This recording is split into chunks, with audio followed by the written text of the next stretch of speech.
I'm interested, though, in what's happening with the coronation. The King has spoken frequently of his love for Prince Harry.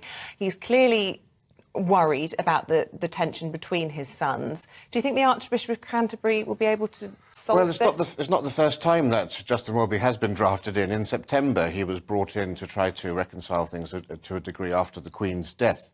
However, on this occasion, Prince William seems very resistant, and I can certainly understand why.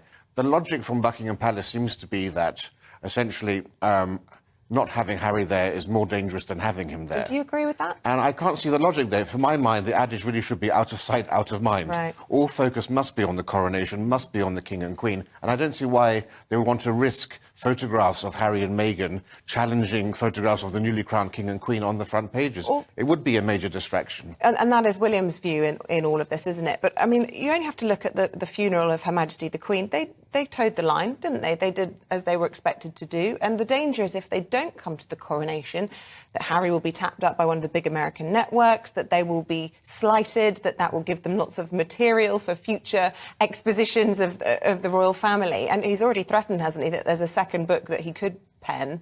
I mean, it's a risk to keep him out of the fold. Yeah, I mean, there's no simple solution to any of this, because if they come, though, one of the risks, and I think this is a risk Prince William understands, is that they'll try to grandstand on the occasion, perhaps go to a deprived London borough, be seen with at food banks and so forth, and again, trying to take the limelight away from what is actually the most important constitutional and ceremonial event that we have. It's been 70 years since the last coronation, but this is much bigger than attending a royal wedding or attending a funeral. This is really about the new king coming into place, making his mark upon the monarchy, putting his own stamp and introducing him to the world. And actually, these events are the rare occasions when a nation is supposed to come together in a positive atmosphere, in a positive vibe. And this just brings a dark cloud and a negativity and a distraction from what should be a very happy occasion. The other point that's very much worth making is also that Prince Harry's not going to just come over out of his goodwill. He's going to want concessions for coming over. Now, we know that he said in the past that in his interviews, he's wanted an apology from the royal family